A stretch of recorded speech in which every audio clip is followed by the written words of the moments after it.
자, 사회문화 3번 해설해 보도록 하겠습니다. 법률 지문이네요. 자, 우리가 필요한 건 뭐가 있을까? 우리의 자원은 일단은 물건이 있을 수 있고요. 우리는 또 타인의 행위를 필요로 하기도 합니다. 자, 얘네들이 바로 우리가 필요한 자원들인데 이 자원은 권리의 대상이 된다. 자, 물건을 대상으로 하는 권리를 물권이라고 한다고 정의가 나와 있습니다. 자, 예를 들어서 이 핸드폰은 내 겁니다.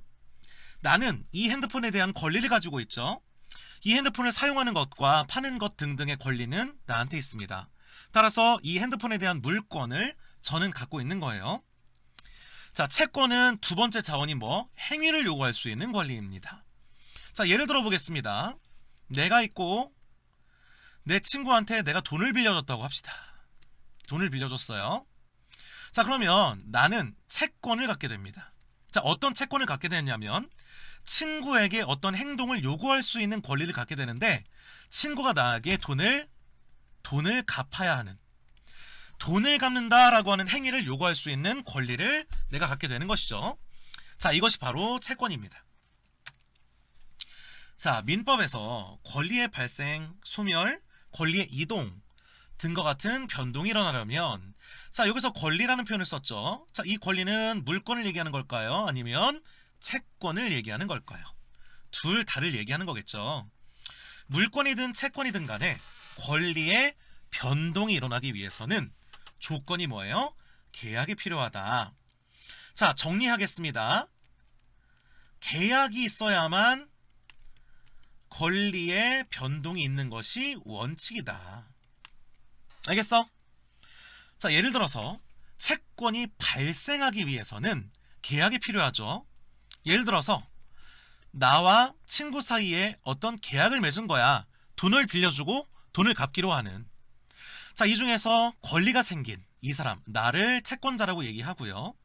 그리고 의무가 있는 어떤 행위를 요구받는 친구를 채무자라고 얘기하죠. 이 둘 사이의 계약으로 인해서 나에게 채권이 발생한 것입니다. 자, 그리고 물건의 소유권이 이전되려면, 자, 채권이 발생하는 것이든 이전되는 것이든, 자, 얘네들은 전부 다 변동이죠. 변동의 예시를 들고 있는 거야. 자, 소유권의 이전되려면 양도인과 양수인 사이에 계약이 필요하다. 자, 예를 들어서 내가 도자기를 가지고 있어요. 그런데 이 도자기의 소유권을 친구에게 이전하고 싶다. 그럼 우리는 무엇을 체결하는 게 원칙입니까? 바로 계약을 체결해야만 우리가 이 권리를 이동시킬 수 있다는 거죠. 자, 이 중에서 나는 주는 사람이죠. 자, 주는 사람은 양도인이라고 얘기하고요. 친구는 이 물건을 받는 사람이죠. 취득하는 사람이죠. 자, 이런 사람을 양수인이라고 한다는 것입니다. 알겠죠? 자, 어쨌든 첫 번째 문단을 요약하자면 권리에는 물건에 대한 권리인 물권과 행위를 요구할 수 있는 권리인 채권이 있고요. 이 권리들이 변동하기 위해서는 계약을 해야 한다. 이 정도로 1문단을 정리할 수 있겠습니다. 자, 그런데 채권의 변동이 계약만 있으면 발생하는 것과는 달리 물권의 변동은 공시까지 갖춰줘야 한다라고 되어 있습니다. 자, 우리가 권리의 변동이 일어나려면 계약이 필요하다는 것은 물권과 채권의 공통점이었습니다. 그러니까 물권이든 채권이든 기본적으로 계약이 요구된다는 점은 공통점이라는 거죠. 자, 그런데 채권이 변동하기 위한 조건은 하나밖에 없습니다. 방금 얘기한 계약이 있으면 상대에게 어떤 무언가를 요구하거나 상대 행위를 요구하는 것이 소멸되거나 어떻게 바뀔 수 있다는 거예요. 자, 그런데 물건에 대해서 주장하는 권리인 물권은요, 두 가지 조건이 필요합니다. 변동이 일어나려면. 자, 계약이라는 것뿐 아니라 공시가 갖춰져야 된다. 자, 이게 이제 차이점이라고 얘기할 수가 있겠죠. 자, 그래서 이 둘의 차이점은 뭐냐면 채권은 계약으로 충분히 변동이 일어날 수 있지만 물권은 공시라는 것이 갖춰져야만 변동이 일어날 수 있다 이거예요. 공시 방법의 정의 읽어보겠습니다. 어떤 물건에 대해서 어떤 권리를 가지고 있는지를 알려주는, 자, 공시라고 하는 것은 공개적으로 보여준다, 이런 뜻으로 생각하면 되겠어요. 자, 그러면 이 공시라고 하는 것이 어떻게 정해지느냐? 종류에 따라 다르다는 거예요. 자, 물건의 종류에 따라 어떻게 공시 방법이 달라지는가는 기출도 나와 있어요. 여러분들이 그 기출을 기억하는 사람들이 많을 텐데, 이 법률 지문 기출로 한번 나온 적이 있죠. 자, 예를 들어서 토지나 건물 같은 부동산에 대한 물권은 등기라는 것으로 공시가 됩니다.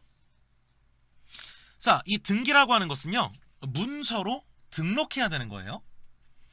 자, 반면에 내가 그 지문에서 기억하기로는요, 자동차나 비행기 같은 것들은 등기가 아닌 등록을 통해 공시되고, 핸드폰이나 혹은 가방 같은 그런 동산들은 기억상 점유를 통해서 공시가 된다, 뭐 이런 얘기가 있었거든요.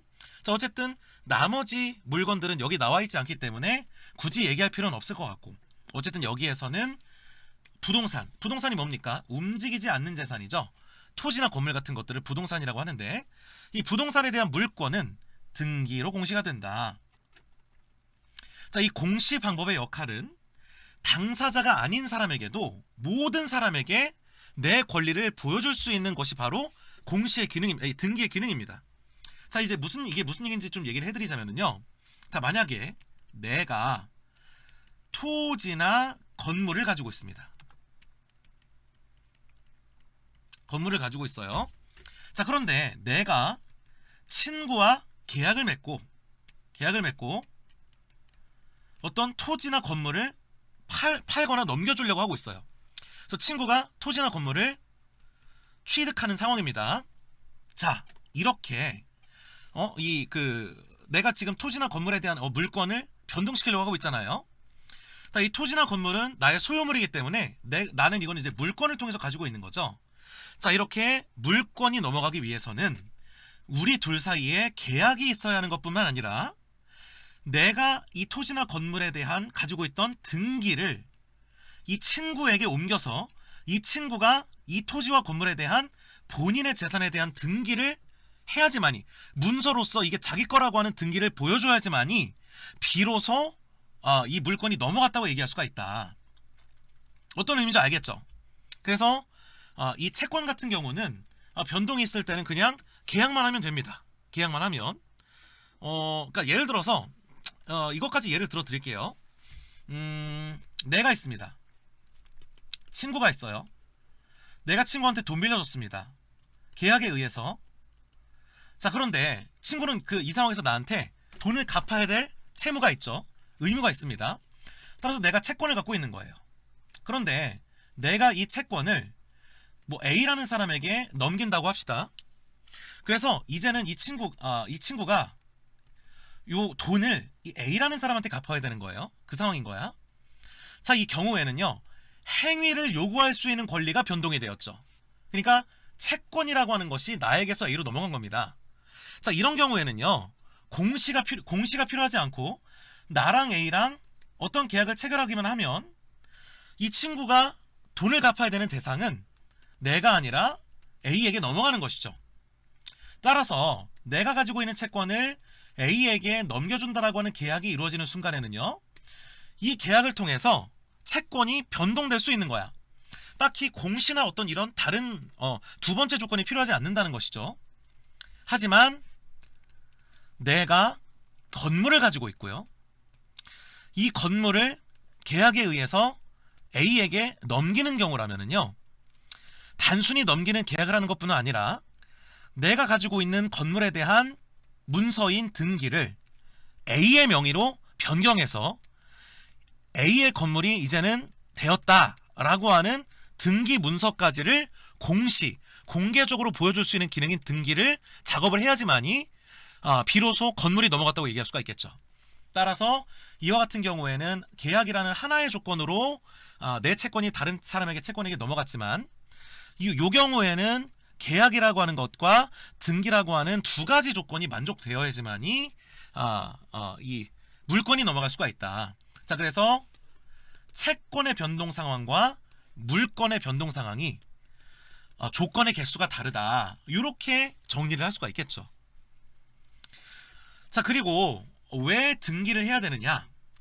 채무제약에만 주장할 수 있는 권리인 채권과는 달리 물권은 모든 사람에게 주장할 수 있는 권리이기 때문이다.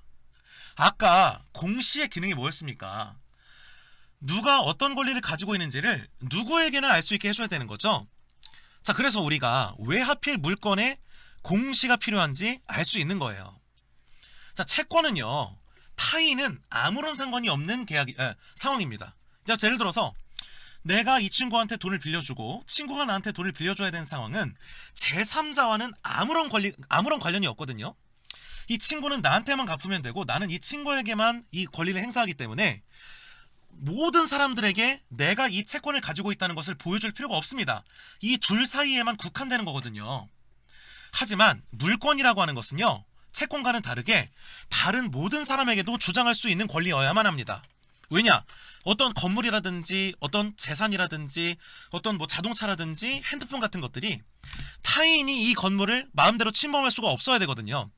이 건물에 대해서 갖는 나의 소유권은요, 만천하에 모든 사람들에게 전부 다 공표를 하고 그 모든 사람들이 나에 대한 소유권을 침해할 수 없는 것이 바로 물권이기 때문에 이 물권은요, 모든 사람에게 명명백백하게 밝혀야 되는 그런 권리의 성격을 가지고 있기 때문에, 그래서 건물은 공시라고 하는 절차, 자, 이 건물은 등기로 공시가 되기 때문에 나의 소유권을 모든 사람에게 보여야 하는 것이고, 만약에 이 권리의 변동이 있었다면은 역시 그 권리의 변동 역시 모든 사람에게 보이기 위해서 공시를 갖춰야 하고, 이 건물이 요구하는 공시 방법인 등기를 갖춰야 된다는 얘기인 거죠. 자, 어떤 의미인지 아시겠죠? 자, 그러면 이제 두 번째 문단까지 됐습니다. 자, 어쨌든 두 번째 문단은요, 채권과 물권의 변동상의 조건의 차이점을 얘기하고요, 그 채권에서 공시라고 하는 것이 요구된다는 걸 얘기를 하고요, 그 중에서도 이 부동산은 등기, 문서로 등록하는 방식으로, 문서로 이제 보여주는 방식으로 공시를 한다. 그래서 그 이 등기의 문서가 니네 아는지 모르겠지만은 등기부 등본이라는 게 있죠. 등기부 등본이라고 하는 어떤 문서를 통해서 만천하에게 공시가 된다 이겁니다. 자, 넘어가겠습니다. 자, 민법상의 권리 변동은 계약 없이 이루어질 수 있다. 자, 여기서 생각해야 되는 것이 있죠. 민법상 물권과 채권의 권리 변동은 뭐가 원칙이었습니까? 계약이 필요한 것이 원칙이에요. 계약을 통해서 권리가 변동하는 것이 원칙인데 계약 없이 이루어지는 방법도 있다는 겁니다. 그래서 요거랑 요거가 이제 이 같은 층위의 정보를 이루고 있는 것이죠. 자, 어떤 경우입니까? 바로 법에 규정된 요건이 충족되면 계약의 방법 없이 권리 변동이 일어날 수가 있다. 오케이? 자, 그래서 이렇게 얘기할 수가 있겠는데, 자, 물권이든 채권이든 권리의 변동이 일어나는 상황은 크게 둘로 나눌 수가 있을 것입니다. 어떤 거? 계약에 의한 권리 변동의 상황과 계약 없이 어떤 법적 조건의 충족으로 이루어지는 권리 변동의 케이스가 있겠죠. 자, 그리고요, 이렇게 법률에 의한 물권 변동은요, 이 중에서 법률에 의한 물권이야, 채권이 아니라 물권이야. 이 물권 변동은 공시가 없어도 된다라고 지금 얘기가 나와 있습니다. 자, 우리가 이 계약에 의해서 물권의 변동이 있을 수가 있고 채권의 변동이 있을 수가 있죠. 또 계약 없이 법적 조건에 의해서 물권의 변동이 일어날 수가 있고 채권의 변동이 일어날 수가 있죠. 자, 지금 우리는 이것과 이것의 차이에 대한 얘기를 하고 있는 거죠. 자, 우리가 어떤 계약에 의해서 물권이 변동할 때는 반드시 공시까지 갖춰져야 된다는 조건이 있었습니다. 자, 그런데 계약 없이 어떤 법적 상황에 의해서 물권이 변동하는 경우에는요, 공시 방법을 갖추지 않아도 된다라는 얘기를 하고 있는 거예요. 자, 예시를 보는 게 편하겠죠. 예컨대 빚을 갚지 못한 채무자의 재산을 경매하는 경우에는요, 자, 이 법원의 매각 허가 결정을 받은 매수인이, 자, 매수인은 뭐 하는 사람이야? 이 경매에서 이 채무자의 재산을 사는 중이죠. 자, 이 매수인은 그 재산을 사는 사람이란 말이야. 자, 이 사는 사람이 돈을 납부하면 등기를 하지 않아도 곧바로 소유권을 취득할 수 있다라고 되어 있습니다. 자, 그 이유는 무엇입니까? 이 변동의 상황이 계약에 의해서 이루어지는 상황이 아니라 법적으로 자동적으로 이루어지는 상황이기 때문에 그렇죠. 자, 예를 들겠습니다. 예를 들어 볼게요. 자, A라는 사람이 건물을 가지고 있습니다. 그리고 B에게 그 건물을 지금 이 물건을 양도하는 상황이라고 합시다. 자, 이 상황에서는요, 계약이 필요하죠. 계약이 필요한 상황이야. 계약이 있어야 B에게 건물이 넘어가지. 자, 이렇게 계약으로 건물이 넘어가는 경우에는 A가 가지고 있던 등기를 B가 이제 등기 작업을 함으로써 등기를 통한 어떤 공시가 이루어져야지만이 넘어갈 수가 있겠죠. 자, 그런데 A라는 건물이, 그러니까 A가 가지고 있는 건물이 B에게 넘어가는 상황 중에서 계약으로 넘어가는 상황이 아니라 A가 이 자기 재산, A가 돈을 빌리면서 건물을 담보로 건 거예요. 내가 이 돈을 못 갚으면 건물을 넘기겠다라고 하는 그런 상황인 거죠. 근데 A가 못 갚았어. 그래가지고 A랑 B랑 계약하는 상황이 아니라 계약 없이 A가 돈을 못 갚았다라고 하는 법적인 조건 때문에 B가 건물을 취득하는 상황이라고 합시다. 그 경우에는 비록 B가 자기 이름으로 등기를 하지 않아도 소유권이 취득된다는 것입니다. 이 케이스와 이 케이스의 차이를 잘 비교하셔야 돼요.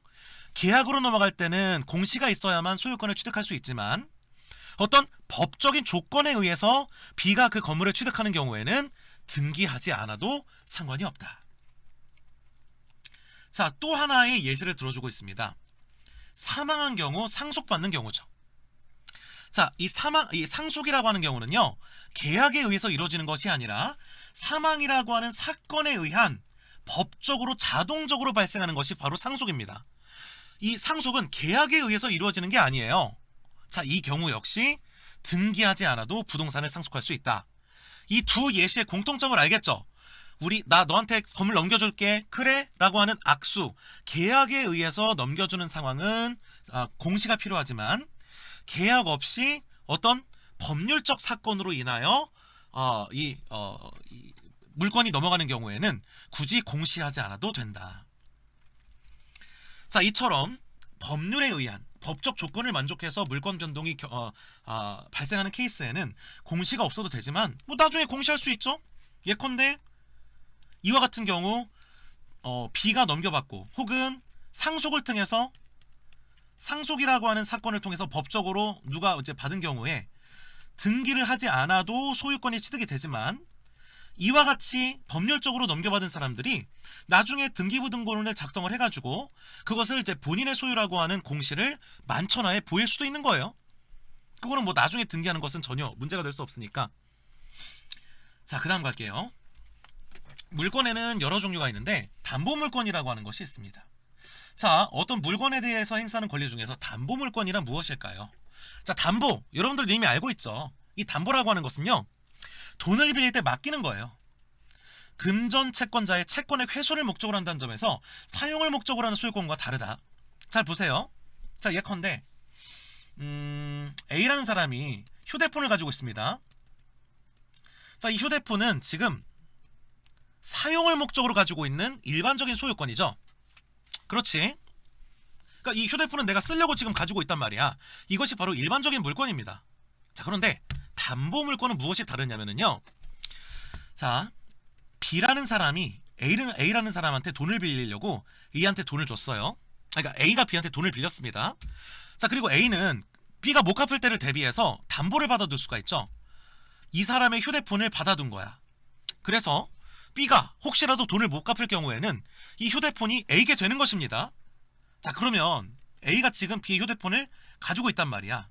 자, 근데 이 휴대폰은요, 쓰려고 가지고 있는 게 아니지. 사용을 목적으로 하고 있는 상황이 아니라 철저하게 돈을 돌려받기 위한 채권액, 즉 이 채권액이 바로 이 빌려준 돈입니다. 이 돈을 회수를 한다는 보장을 받기 위한 물건이기 때문에 지금 A가 가지고 있는 휴대폰은요, 일반적인 휴대폰의 사용권까지 가지고 있는 그 소유권과는 다르다는 얘기를 하고 있는 것입니다. 자, 결국에는 이 담보 물건은요, 금전 지급, 돈을 갚아라 라고 하는 행위를 요구할 수 있는 권리를 위해서 필요한 거예요. 위해서. 너 돈 갚아. 안 그럼 내가 휴대폰 나중에 가져버릴 거야.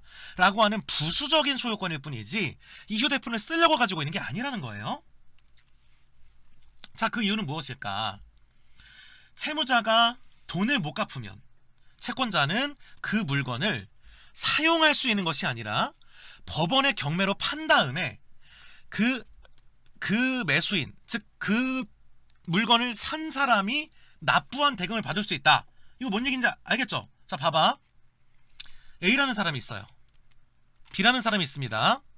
자, A가 B한테 돈 빌려줬어요. 자, 그래서 이 사람은 채무자가 되는 거죠. B는 채권자가 되는 것입니다.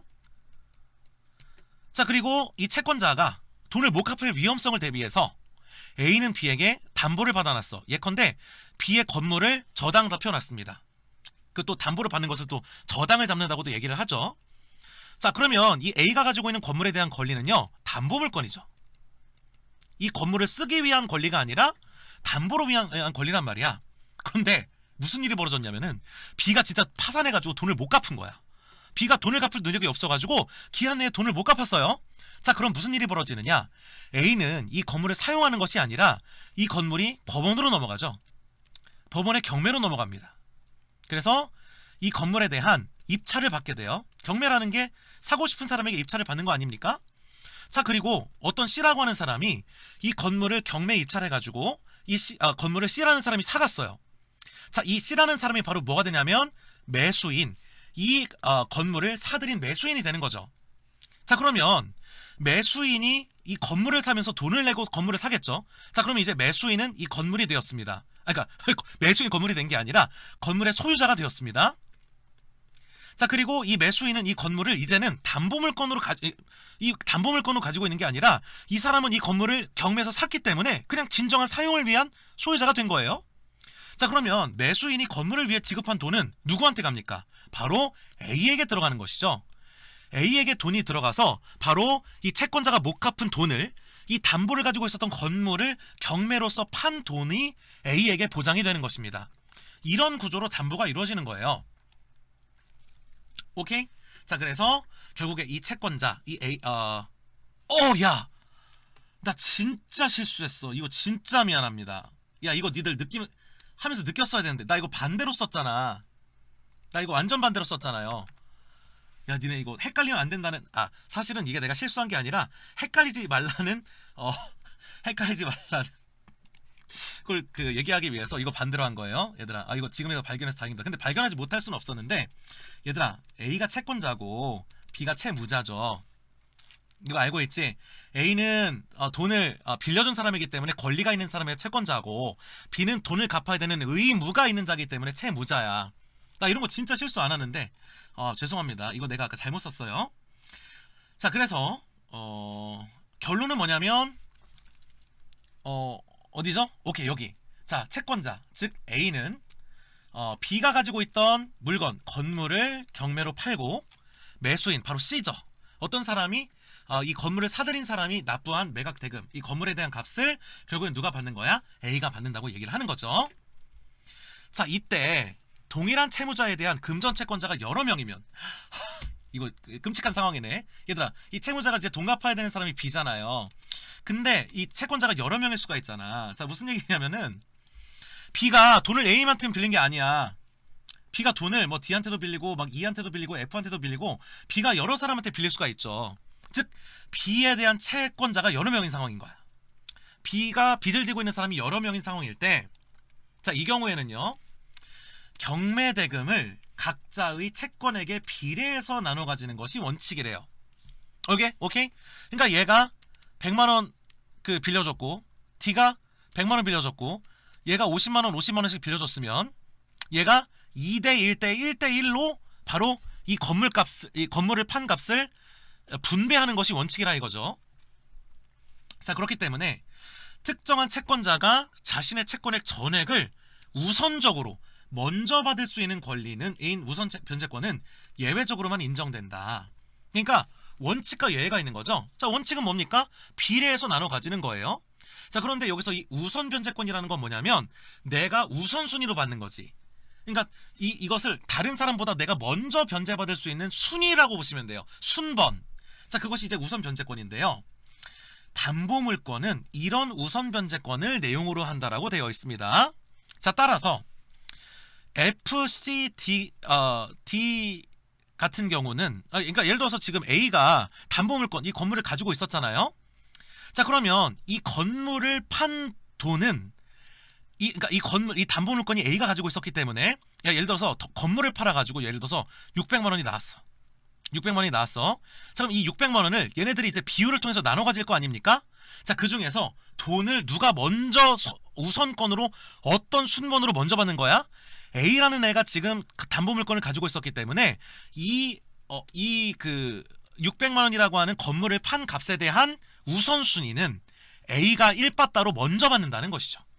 그래서 담보 물건이 이런 우선 변제권을 내용으로 한다는 것이 담보 물건을 가지고 있던 사람에게 그 돈이 우선적으로 첫째 번째로 변제된다 라고 얘기를 하는 것입니다. 자, 그리고 이 우선 변제권은요, 당연히 B에게도 주장할 수 있어야 되는 것이고요. 그리고 다른 채권자들에게도 주장해야 되는 것입니다. 그러니까 A, B, A, D, C, F 이런 수많은 이 B에게 돈을 빌려준 사람 중에서 A가 지금 담보를 가지고 있다는 것은 A에게 뭐가 있다는 거야? 우선 변제권이 가지고 있다는 것이기 때문에 다른 채권자들에게도 주장되어야 하는 권리입니다. 자, 그렇기 때문에 그 담보 물건은요, 다른 사람에게도 주장할 수 있는 성질인 물건의 성질을 갖춰야 된다라고 얘기를 하고 있는 것입니다. 자, 따라서 지금 무슨 얘기를 하고 있어요? 이 건물을 경매해 가지고 받은 이 돈이 A에게 들어가는 것은 A, B 같은 서로에 대한 계약 당사자뿐 아니라 이 돈을 빌려주고 빌려준 사람뿐 아니라 다른 채권자에 대해서 A가 우선으로 받을 수 있는 권리까지도 주장할 수 있는 우선 변제권을 갖게 한다. 뭐 이렇게 나와 있는 것이죠. 알겠습니까? 자, 그래서 이 문단에서는 담보 물건이라는 것이 어떤 방식으로 실현이 되는가, 어떤 구조로 실현이 되는가, 그리고 이 담보 물건은 우선 변제권을 내용으로 한다. 뭐 이런 내용들이 지금 여기 나와 있다고 볼 수 있겠죠. 자, 마지막 가겠습니다. 담보 물건은 일반적인 성질과는 다른 고유한 특성이 있다. 그러니까 담보 물건 특유의 성질이 있다는 거예요. 자, 왜 특유하느냐? 다른 일반적인 소유권은 사용이 목적이었죠. 하지만 이 담보 물건은 그 물건을 쓰는 것이 목적이 아니라 돈을 보장받기 위한 것이기 때문에 독특한 성질을 가지고 있습니다. 자, 첫째, 담보 물건은요, 채무자가 돈을 갚으면 자동으로 소멸합니다. 오케이? 자, 무슨 얘기냐? A가 B에게 돈을 100만 원을 빌려줬어요. A가 채권자고 B가 채무자가 되겠죠. 자, 그리고 B는요, A에게 그 대가로 자동차를 줬습니다. 자, 그래서 이 자동차를 담보로 갖고 있었어요. 자, 이 사람이 지금 자동차라는 담보 물건을 가지고 있죠. 자, 그런데 이 상황에서 B가 A에게 돈을 다 갚은 거야. 돈을 갚았어요. 당연히 그러면 담보 물건은 자동적으로 소멸해야 되겠죠. 자, 그런데 이 담보 물건의 소멸은요, 우리 소멸시키자라고 하는 계약이라고 하는 행위로 말미암은 것이 아니라 돈을 갚았다라고 하는 사건을 통해서 법률에 의해서 자동적으로 변동한 것이죠. 따라서 이것의 소멸은 이 자동적으로 이루어지는 법률에 의한 물건 변동이기 때문에 이 담보 물건의 소멸한 것에 대한 공시는 갖추지 않아도 되겠죠. 왜냐? 법률에 의한 변동은 공시를 갖추지 않아도 되기 때문에 그렇습니다. 자, 두 번째 특징은 뭘까요? 채무 전액을 갚기 전까지는 전부에 대해서 담보 물건이 유지된다. 자, 무슨 얘기냐면요. 자, 100만 원 빌려줬습니다. 근데 그리고 이제 A가 자동차라는 걸 갖고 있어요. 담보 물건을. 근데 B가 50만 원을 먼저 갚은 거야. 그러면 이 자동차라고 하는 담보 물건의 반이 사라지냐? 아니라는 거죠. 심지어는 99만 원을 먼저 주더라도 전부 다 갚기 전까지는 이 담보 물건은 여전히 유지가 된다는 것입니다. 그래서 오로지 100만 원 전부를 갚은 상황에서야만이 얘가 법률에 의해서 종료된다. 자, 세 번째 보겠습니다. 담보 물건의 대상은 물건 자체가 아니라 그 물건의 가치이다.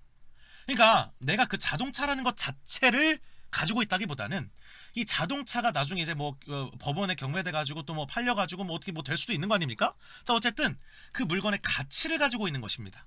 자, 그렇기 때문에 이 물건, 이 자동차가 심지어는 불에 타서 사라지더라도 그 물건을 대체할 수 있는 이익이 발생한다면 그 이익이 여전히 담보물건의 대상이 된다는 거예요. 자, 만약에 내가 주택을 담보로 잡고 있습니다. 자, 그런데 그 주택이 불타 없어지더라도 그 주택인 소유자인 채무자가, 그러니까 어쨌든 자, 이 사람이 채권자고요. 어쨌든 이 B가 채무자입니다. 자, 그리고 어쨌든 소유권은 여기에 있는 거네요. 자, 그런데 이 소유자가 뭐 예를 들어서 이 불탄 것에 대해서 화재보험금 청구권을 취득할 수 있다. 그러면 없어진 것 대신에 이 화재보험을 탈 수 있는 권리는 이 사람한테 넘어간다는 거예요. 자, 그래서 이 담보물이 사라지더라도 그 담보물에 대해서 요구할 수 있는 권리를 여전히 가질 수가 있다. 뭐 이렇게 얘기를 하고 있는 것입니다. 알겠습니까? 이렇게 되어 있는 거죠. 뭐 이런 내용으로 되어 있기 때문에 뭐 설명은 충분히 천천히 자세하게 드린 것 같습니다. 자, 1번 보겠습니다. 윗글에 대한 예로 가장 적절한 것은, 자, 물권은 공시되어야 됩니다. 그런데 종류에 관계없이 동일하다. 아니죠. 종류의 관계가 있고요. 그 중에서 예로 든 것이 부동산은 등기로 공시해야 되고, 그리고 내가 아까 말씀드렸죠. 동산은 점유로, 그리고 어떤 뭐 자동차나 항공기, 비싼 재산은 등록으로 공시를 하기 때문에 물건의 종류에 따른 공시 방법은 다릅니다. 공시는 공개적으로 누가 주인인지 보여주는 것이죠. 물건의 성격에 따라서 사람들에게 그 물건의 주인임을 증명하는 방식은 다릅니다. 자, 2번. 물건의 일반적인 성질상 대상인 물건이 사라져도 그 물건을 대체하는 이익의 물건이 물건의 일반적인 성질상이라고 되어 있네요. 이거 아닌 것 같은데? 자, 왜냐하면 자, 물건이 사라져도 대체하는 이익이 대상이 된다는 것은요, 일반적인 성질이 아니었고 담보물건이라고 하는 것의 고유한 성질이었습니다. 오케이? 고유한 성질이었어요. 왜냐하면 담보물건이라고 하는 것은 물건 자체가 아니라 가치가 중요한 것이기 때문에 그 물건을 대체하는 어떤 가치에 뭔가가 생긴다면은 그 가치가 넘어갈 수 있는 거죠. 하지만 일반적인 물건은요, 담보가 아닌 물건은 그 물건 자체의 소유를 목적으로 하죠. 자, 그렇기 때문에 일반적인 성질상 이거 아니고요. 굳이 그걸 고친다면은요, 담보물건의 고유한 성질상 물건이 사라져도 대체하는 이익이 대상이 될 수 있다. 이런 식으로 고쳐줘야 되겠죠. 3번.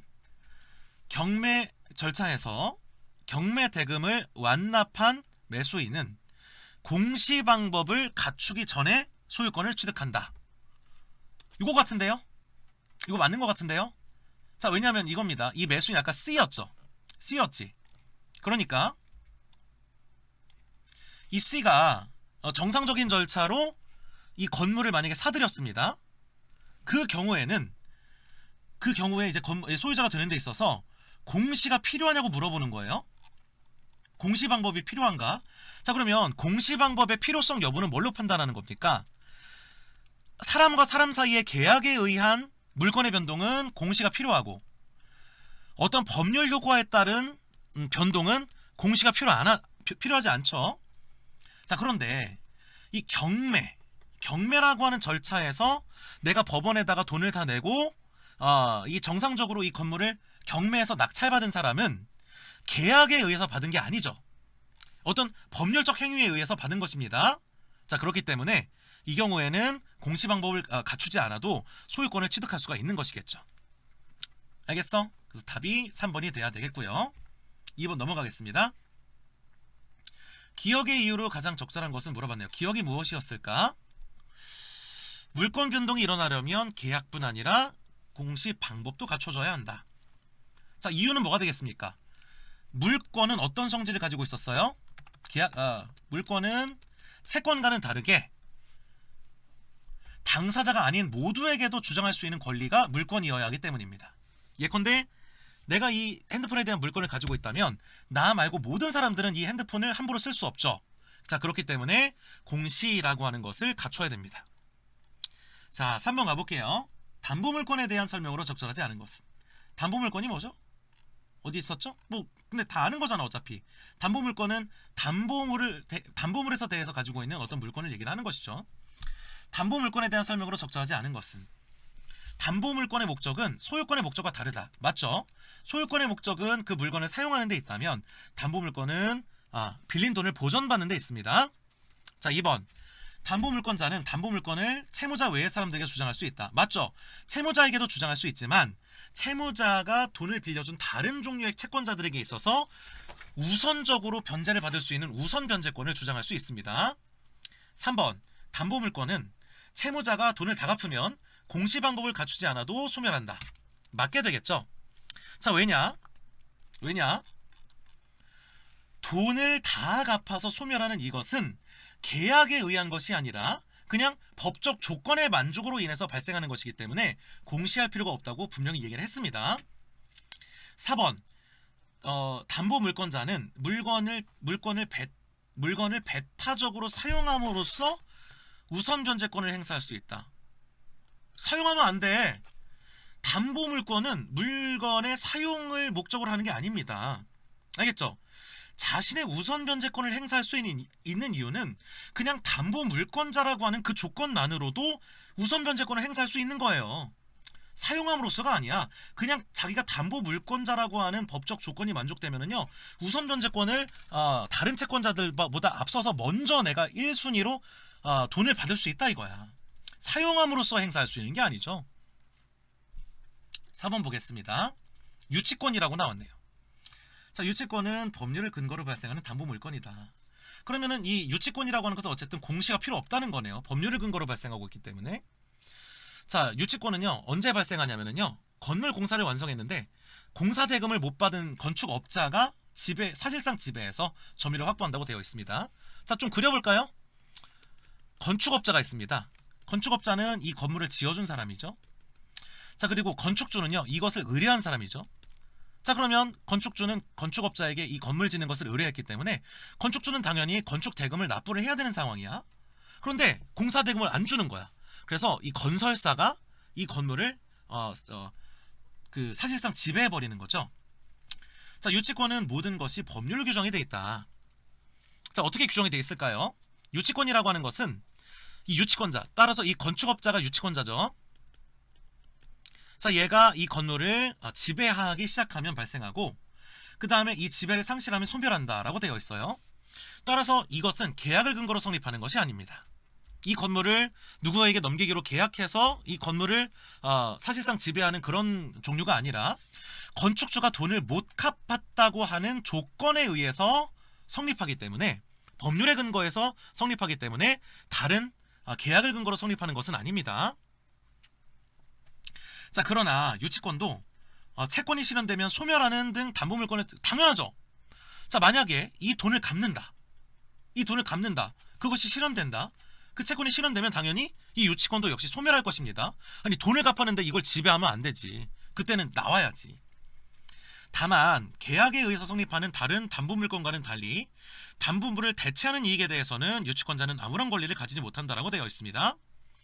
그러니까 이 유치권과 다른 담보물건의 차이점은 뭐냐면, 자, 이 건물이 불탔어. 그래가지고 만약에 화재 보험금을 탈 수 있는 권리가 있을 때 유치권의 경우에는 이것까지는 못한다는 거죠. 아까 우리 담보물건의 경우에는요 대체하는 이익은 가질 수 있었잖아. 하지만 유치권의 경우에는 이 보험금 같은 대체할 수 있는 이익까지는 주장할 수 없다라는 것이죠. 자, 유치권도 물건이기 때문에 당연히 모든 사람에게 주장할 수 있습니다. 자, 그래서 이 유치권자가 얘를 사실상 지배하고 있는데 다른 사람이 이것을 지배할 수 없죠. 자, 따라서 위에 예에서 이 건물의 소유권이 건축자가 아닌 다른 사람에게 넘어갔더라도 유치권자는 유치권을 행사할 수 있다. 즉, 이 건축주라는 A라는 사람이 있어요. 어쨌든 이 사람이 지금 소유권을 가져야 되는 상황인 거잖아. 어쨌든 이 사람이 이 건축을 의뢰를 한 거니까요. 자, 그런데 건축주랑 다른 어떤 사람 사이에 어떤 계약으로 인해서 이 사람에게 소유권이 넘어갔어요. 그러면 이제는 이 공사 대금을 누가 지급해야 되는 상황이야? B가 돈을 지급해야 되는 상황이죠. 그리고 B가 돈을 지급하기 전까지는 여전히 B에게 유치권을 행사할 수 있다는 것입니다. 그러니까 소유가 B로 넘어가면 유치권은 이제는 건축업자는 B에 대해서 행사를 하는 거죠. 자, 그럼 만약에 B가 돈을 갚는다 그러면 자동적으로 법에 의해서 이 유치권은 소멸하게 되는 것입니다. 이 법률 지문이라는 게 굉장히 합리적으로 되어 있어요. 합리적이지 않으면 법률 지문일 수가 없지. 자, 그래서 법률 지문을 읽을 때는 이 지문의 합리성, 당연하게 이루어지는 이 법률적 수순에 대해서 공감하면서 당연히 그렇지, 당연히 그렇지, 당연히 갚으면 소멸해야지, 이렇게 당연하다라고 하는 인식으로 읽는 게 좋고, 이것들을 뭔가 막 새롭고 막 복잡하다고 읽으면은 답이 없어요. 자, 1번 보겠습니다. 건물 유치권자는 이 건물을 경매로 취득한 매수인에게 유치권을 행사할 수 있다. 자, 그러면 어쨌든 소유권이 이 매수인에게 넘어간 거 아닙니까? 그러니까 이 A에서 B로 넘어간 게 계약이 아니라 만약에 경매로 인해서 바뀌었다 하더라도 여전히 그 사람에게 유치권을 행사할 수 있겠죠. 이 건물의 소유권이 넘어가면 넘어간 사람에게 유치권을 행사할 수 있는 거예요. 돈을 갚기 전까지는. 그러니까 대금을 지급하기 전까지는. 자, 절반을 지급받으면 그 절반에 대해서는 유치권이 소멸한다. 이거 틀린 거야? 답 2번이네. 자, 이거는 어쨌든 기본적으로는 담보물권의 성격이 있는 거죠. 담보물권의 특성을 가지고 있습니다. 이거 말이 안 되는 거 아니야. 담보물권의 성격을 가지고 있기 때문에 전액을 지급받기 전까지는 유치권이 소멸하기 어렵겠죠. 그럼 뭐 건물 절반만 내가 뭐 지배할 수 있다는 얘기야? 아니죠. 화재로 소멸하더라도 이거는 못 받습니다. 자, 왜? 유치권은 대체되는 이득에 대해서는 행사할 수 없기 때문에 그렇습니다. 자, 유치권의 법적 요건이 충족되면은 등기를 하지 않아도 된다. 자, 이유가 뭐겠습니까? 건물 유치권이라는 것은 계약이 아니라 법에 의해서 발생하고 소멸하는 것이기 때문에 그렇습니다. 자, 5번. 건물에 대한 사실상의 지배를 그만두면 유치권이 소멸한다. 그쵸? 유치권 소멸의 조건은 뭐였습니까? 점유를 상실하면 소멸합니다. 그러니까 이 사람이 이것을 지배하는 점유를 하지 않으면 소멸한다고 되어 있어요. 자, 그리고 이 실행과 소멸은 모두 다 법률로 규정이 되어 있는 것이죠. 따라서 뭐 소멸시킨다는 뭐 의사표시 뭐 이런 것과 관계없이 그냥 그만두면 바로 법률적 조건의 만족에 의해서 소멸하는 것입니다. 답은 2번이라고 얘기할 수 있겠네요. 자, 그러면 해설은 여기서 마치고 혹시 추가적으로 궁금한 것이 있다면 질문을 통해서 해결을 해주시면 좋을 것 같습니다.